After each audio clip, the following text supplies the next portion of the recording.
Assalamualaikum warahmatullahi wabarakatuh. Hi everyone, welcome back to my channel Investor Happy. Halo semua, video kali ini kita akan bahas ya salah satu emiten yang hari ini naik ya sekitar 11% ya. Apakah nanti akan lanjut lagi? Nanti kita akan bahas ya secara fundamental, teknikalnya ya. Dan emiten ini menariknya ya sudah 2 kali ya bagi dividen dan yieldnya cukup besar ya 10% untuk dividen yieldnya ya. Jadi menarik ya untuk kita bahas ya. Oke, seperti biasa ya, untuk sebelum pembahasan kita disclaimer dulu bahwa di sini hanya sebatas berbagi informasi, bukan ajakan untuk beli ataupun jual di emiten yang terkait di video ini. Oke, kita akan bahas saham SMMT ya. Nah, ini hari ini naik 11% ya, tiba-tiba naik setelah naik turun ya, langsung naik 11%. Oke, kita lihat dulu ya SMMT hari ini close di 695 ya, naik sekitar 11% ya, 11,20 ya, 11,20% untuk kenaikan ya. Harganya cukup gede juga ya untuk volumenya. Nah, kita akan lihat dulu untuk segi laporan keuangan dulu. Ini laporan keuangan kuartal ketiga ya, tak sapi dulu.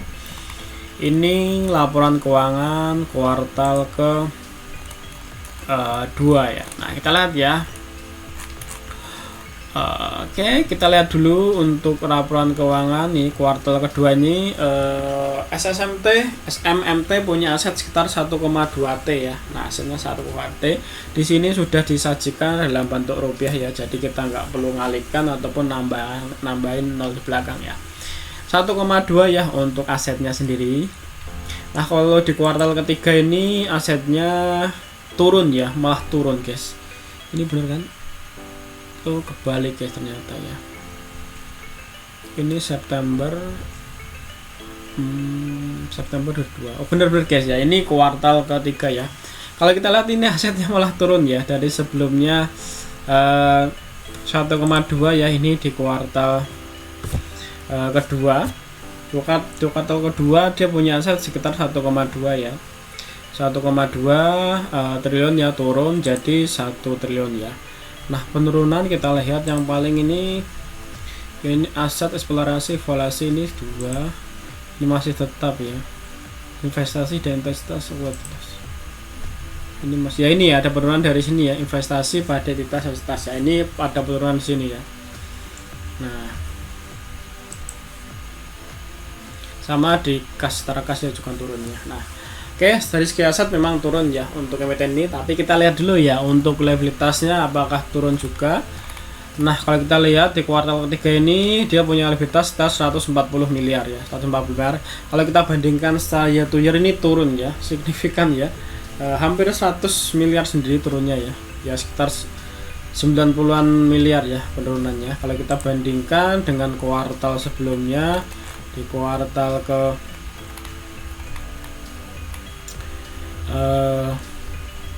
kuartal kedua ya, untuk kuartal kedua ini 119 miliar dan ini naik ya jadi 140, jadi naik ya untuk likuiditasnya naik, jadi harusnya ekuitasnya tergerus ini ya, kurang ya, ekuitasnya sekitar 934 miliar ya. Nah, kalau kita bandingkan dengan sebelumnya ini ada turun ya, sekitar 102 ya, ini penurunan ya, ada penurunan ekuitas ya, sekitar 70-an miliar ya. Oke, kita lihat ya untuk ekuitasnya seperti itu. Nah, tapi kita lihat ya untuk labanya, untuk penjualannya ya, penjualnya sekitar 700 miliar ya, dengan beban pokok sekitar 465. Nah, ini laba brutonya sekitar 248. Ini kalau kita bandingkan secara year to year nih hampir 100% ya kenaikan ya, jadi luar biasa ini ya kenaikannya kalau kita bandingkan secara year to year ya. Nah, untuk laba bersihnya ya sekitar 305 miliar ya, sekitar 300 miliar. Kalau kita bandingkan year to year juga naik sekitar 100% lebih ya. Nah, untuk IPS-nya sekitar 89 ya, dengan kalau kita bandingkan juga sama ya, hampir 100% lebih ya kenaikan dari IPS-nya.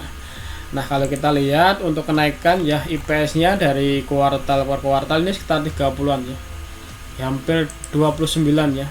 Karena ini 89,62 ya, sekitar 29,4-an ya. Nah, ini kenaikannya ya, sekitar 2,6 ya. 29,6 ya, cukup gede ya guys ya. Ada kenaikannya hampir 30 lah, anggap aja 30 ya. Nah, ini 30. Nah, oke, kalau kita bandingkan ya dengan year to year ini naik 100% ya dari segi IPS-nya. Nah, untuk cash flow-nya ini sekitar 285, masih aman ya. Dan ini naik juga ya, kalau kita bandingkan setelah itu year naik dari 51 naik ke 285, jadi naik sekitar 4 kali lipatnya ya. Nah, 4 kali lipatnya. Nah, ini kita bandingkan juga. Nah, ini naik juga ya dari 146 naik ke 125, 100% sendiri ya untuk kenaikan ya. Oke, secara fundamental oke ya emiten ini ya. Oke, SMMT oke ya secara fundamental. Nah, kita lihat ya untuk teknikalnya seperti apa. Nah, sebenarnya hari ini udah mau break ya di MA 200-nya ya.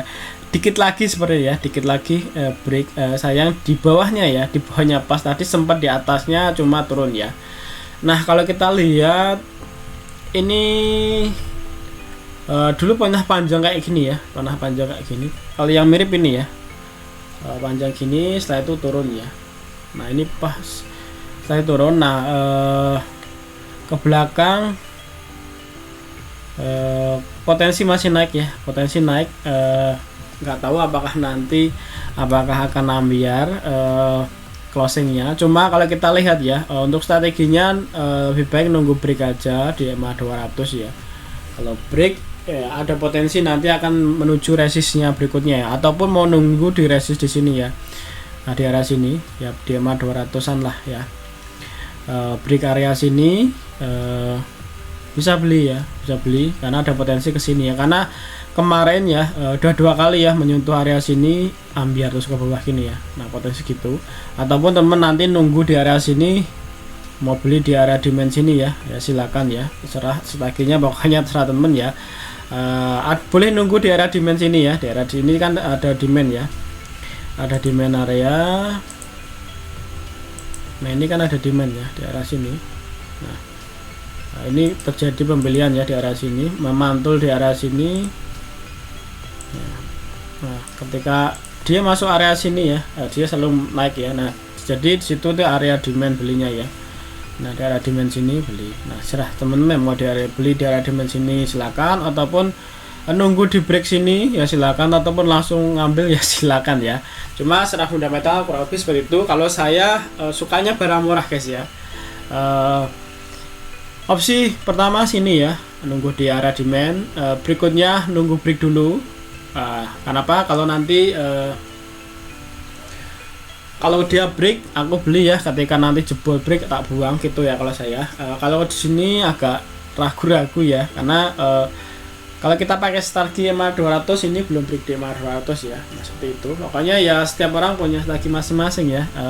Opsi pertama saya suka barang murah ya.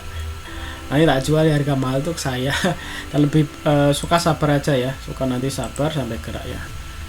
Nah, ini untuk pantauan saya dulu ya untuk SMFT, karena barang kelewat ya, sebenarnya udah di area demand. Nah, seperti itu guys ya. Untuk bandarmologinya ini memang ada akumulasi ya, di sini menunjukkan akumulasi. Tapi kalau kita tarik dari sini ya, sebenarnya di area sini mulai terakum ya. Cuma lihat dulu ya dari tanggal 17 Februari.